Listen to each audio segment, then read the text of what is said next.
I can't tell you how many times I've heard this story when someone says to me, everything was amazing, like the best relationship that I've ever had. I was sold. I thought this was it until something changed, until I don't know what changed, but something changed and I lost them somehow.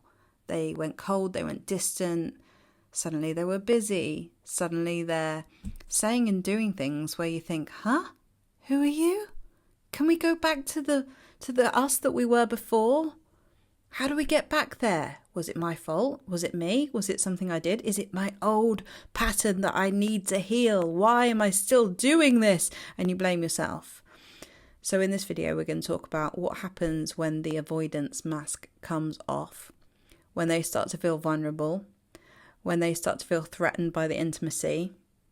And hopefully by the end of this video, you're going to have a better understanding about that. And it will help you to make sense of and process some of the really difficult feelings that will come up for you if this has happened to you. So before we get into this video, I'd like to let you know that I've got my Heartbreak Healers, which is on every Wednesday at 8:30 p.m. And if you sign up, you get 4 weeks of the live calls every Wednesday, where we heal, we talk, we laugh, we cry, we process these big feelings, this big narrative that you've been through, so that you can start to feel more complete and understood and, importantly, validated in your experience. Because one of the things we really need so much as humans is community, and this is what this community does. So if you would like to join the Heartbreak Healers Club, you can find all the information about that in the link below. There's no start or end date anymore. It's just an ongoing thing. So whenever you sign up, you get 4 weeks. The other thing that I wanted to tell you is that in my last video, I said I was going to do an audition for Aladdin, and I got Princess Jasmine. I just cannot believe it. Literally, it's so cool because when I was at school, I loved being in shows and I loved pantomimes and everything, but I never, ever got a lead role. It was always like I'd try my best and then I didn't get a lead role. And so this time I was nervous as hell for some reason, probably because I haven't done anything like this for ages and it's being seen in a whole different way.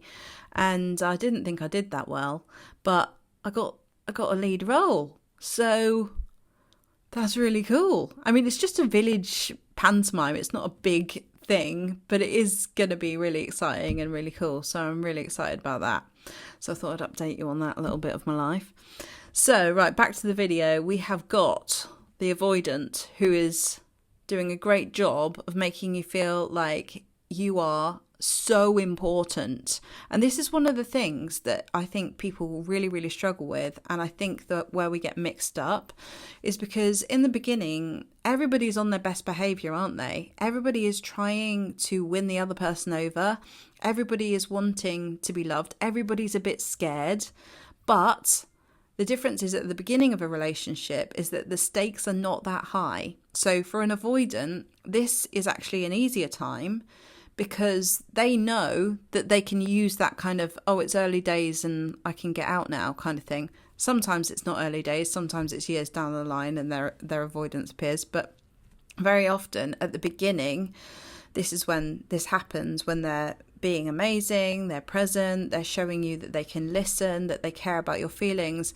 And then suddenly that horrible thing happens where they start being slow to reply, or they're, a bit more distant, or they're busier. And you think, is it me? This has always happened to me in my life before, so it must be me. Why is this always happening? Is this something I've done? Have I pushed them away? And it's not you, it's partly your pattern having been drawn to someone who is emotionally unavailable. We do this unconsciously, right? We do this before we've even had a chance to think. It's like our subconscious knows this is the person that I need to be with in order for me to get the mirror that's going to show me my patterns within myself so that I can address them. And in this situation, your work is to be able to speak your truth, to know what your needs are, and to stand up for yourself, okay? So very often, historically, these were things that you really struggled with. So classically, you end up with someone who challenges that in you for you to be able to know what your needs are, to be able to say how you feel and to speak directly when something is amiss. And this is a real challenge with people who are avoidant because they want to do the thing that they're great at avoiding. So, like I say, at the beginning, the stakes are not as high because everybody knows that at the beginning of a relationship, it's early days. And this means for an avoidant that they are more likely to throw themselves in and to be the person that they think they want to be, charming, to be present, to be there for you, to create that kind of connection. That makes them feel safer. Because they know that we all know that whenever we're kind to someone, whenever we're loving, whenever we're gentle with someone, that they start to feel safe with us. And I'm not saying that they will deliberately do this, because I think a lot of the time people don't realise that they're behaving in a way that's like self-protective. But then what happens is when the relationships start to become closer and then there's more commitment involved, there's talk of family, there's talk of holidays, there's talk of like other things going on that actually start to feel like they might happen, then the avoidance starts to feel threatened and engulfed. And so they start to show you another part of them, which they didn't show you in the beginning, which was their fear responses. Okay. So at the beginning, you've only actually seen a portion of who this person is. And later on, you start to see the rest of who this person is when the stakes become higher.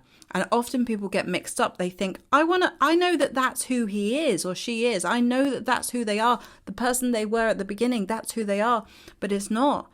It's them without their fears. It's them without being triggered.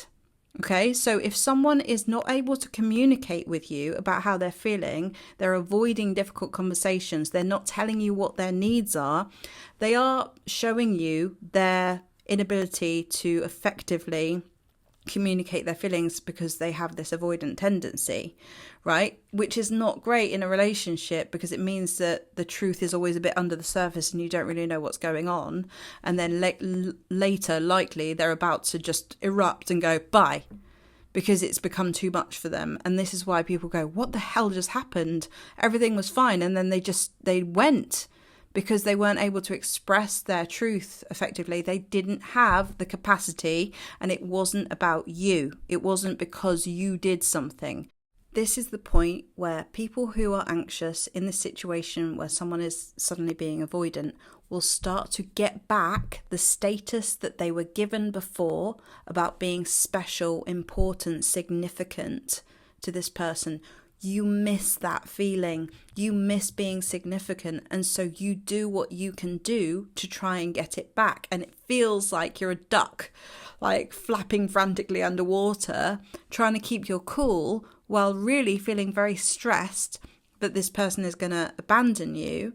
And, it can come out in things like little bickers and arguments, where someone might say something that might be a bit belittling or something, and you end up over-explaining. You end up explaining why you thought what you thought, or you did what you did, or you said what you said, because you're trying to get them to see you the way that they saw you before.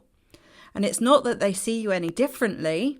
It's just that they now have these fear protective mechanisms going on that make you feel less than you are, and that's not true. You're still exactly as worthy as you always were. And this person's behavior is triggering you into that old wound of I'm not good enough, I've done something wrong, I'm bad. And so remember that that's going on for you, and what's going on for them is their shame wound from whatever brought that up for them in their past. Through their own childhood, they developed these coping mechanisms that made them feel safer, and it just is an endless kind of figure eight trigger. I trigger you, you trigger me, I trigger you, you trigger me, until someone breaks it, until someone does something different. So one of the things that you've got to stop is the over-explaining, the trying to control things, because this is classic. When this happens, the anxious one will seem to become more controlling. And the reason why you're doing that is because you want to feel safe. You want to feel like you've got back that status and that safety that they gave you in the beginning. But your kind of work here is to start to feel safe within yourself and to surrender and let go of control, because you actually can't control this person's coping mechanisms. All you can do is start to speak your truth, say what you need, say what's okay for you, say what's not okay for you, and walk if you need to walk. And we're going to come back onto this later, okay? Because this walking if you need to walk thing is really confusing and really hard when you're already then hooked in, very attached to this person. It's really confusing as well, because very often, like, an avoidant person will attract someone who's anxious. In some strange way, both people make each other feel a bit safer in the beginning, and then it switches, and then they make each other feel the complete opposite. So where you might be needing more reassurance and more connection, the avoidant is likely wanting more space and more time to process things in a different way to you. And often when you've ended up with someone who is avoidant, it's likely because you have to develop your sense of self so that you can, like I say, be able to express your needs, your values, your truth. And this is the perfect way for you to learn. And I know it's awful, because I don't want nobody wants anybody to have to go through something difficult in order to be able to start speaking your truth, finding your voice. But the silver lining of this situation is that it's probably going to teach you that. If you think about it already, you can look back and think, I probably should have said how I felt about that thing, and that actually didn't sit well with me, and I just shut it down. And now I know that I've got nothing to lose by speaking my truth, because you're either going to be met by someone who can hold it or someone who can't. Yeah. And if you speak your truth and this person cannot stay present with you, problem solve the situation with you, rather than think that you're the problem and then you're suddenly, being gaslighted and you're the pariah in a way, which you're not. But they will feel like that because they'll feel attacked if you bring constructive criticism or a feeling that they then start to feel shame, right? So they will get defensive, which then makes it really difficult for you to find a solution. Because really it should be me and you versus the problem. But often in these relationships, it's me versus you, which is a recipe for disconnection.